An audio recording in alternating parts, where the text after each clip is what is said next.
Welcome to the Fac Dev Podcast, the faculty development podcast through Dalhousie Medicine, New Brunswick. I'm Dr. Sarah Gander, a general pediatrician here in St. John, coming to you not from the studio, which is our usual location, but rather from home and alone without a guest today, because of course, if you notice when this podcast is being recorded, we are in the middle of our COVID-19 global pandemic, and so abiding by the social distancing rules, and certainly not in the studio and not more than 6 feet close to anybody else. So here we are in the COVID-19 global pandemic. It certainly has disrupted things and also caused a lot of fear and uncertainty with our clinical world. And of course, with the public school closures, universities, daycares, and medical school closures, we basically feel like the city's on shutdown.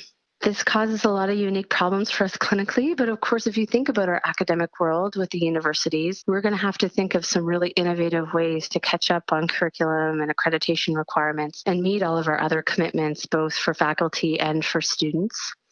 And I have particular compassion for the Med-4s who really should have been looking forward to upcoming graduation ceremonies and celebrations, most of which have been canceled.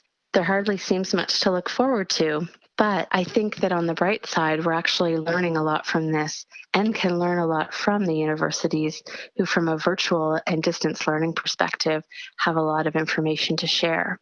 I think the compassion for the Med-4 class for me really gets me in those fields because I think about what a wonderful time it was for me when I was graduating. And I graduated from med school in Newfoundland, and the celebrations and just time that you spent with your colleagues after being in the trenches for those 4 years was such a wonderful experience and holds such a special place for me that I really do have a lot of sadness for the class who may not be able to have that time together. Not to mention the fact that many of them had gone away on the March break and therefore have been literally stuck at home on self-isolation for quite a few weeks now.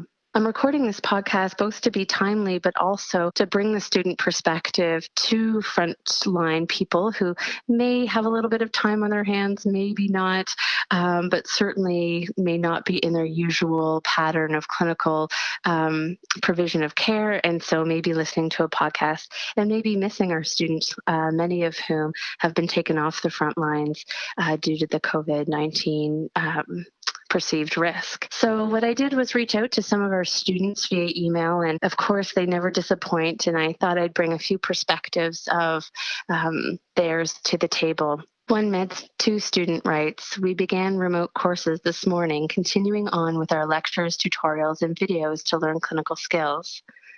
I find that so amazing that it took so long to even introduce virtual patient care and e-consults and whatnot to the clinical world, but the academic world has been doing distance education for quite some time.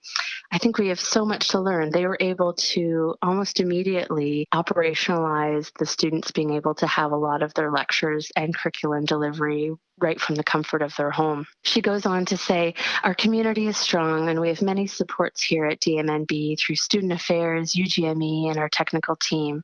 Isn't that amazing to think that our students do feel so supported right out of the gate? This student also is involved in the Wellness Week that is traditionally held after the students have their March break. They start delivering some wellness activities to try to bring themselves together as a team. But interestingly, the strategies have changed because, of course, they can't all come together. But how can they come together virtually? And I think that this is also an amazing opportunity for us as clinicians who are really trying to keep well throughout all of the pressures of this pandemic and the meetings and clinical requirements. And maybe there's something that could be shared with us to try to make sure that we try to keep as well as possible.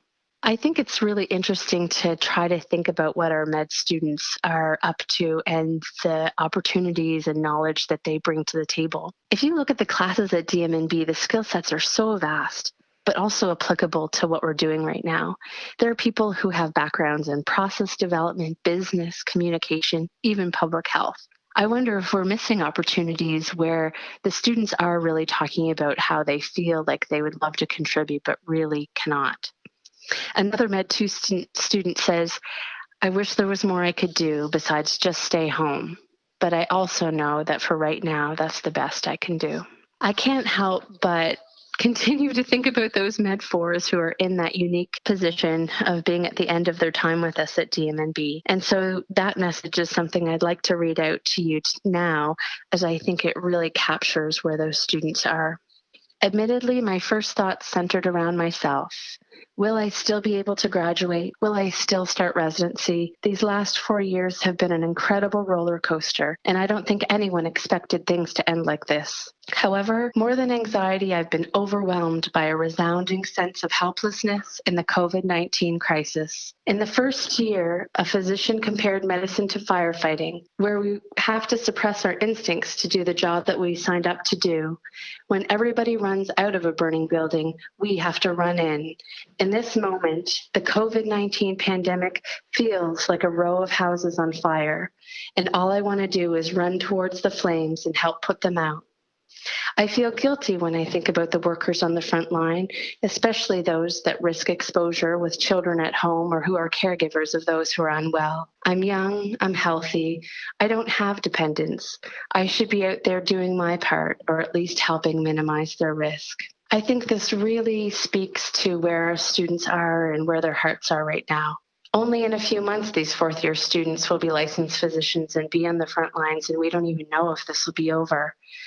I think as faculty, we have so many responsibilities right now, clinically, administratively, and even though we feel a sense of relief that some of our responsibilities at the medical school are on pause because we're so busy and distracted, I also think that we have a sense of responsibility to think about how we can bring these students in.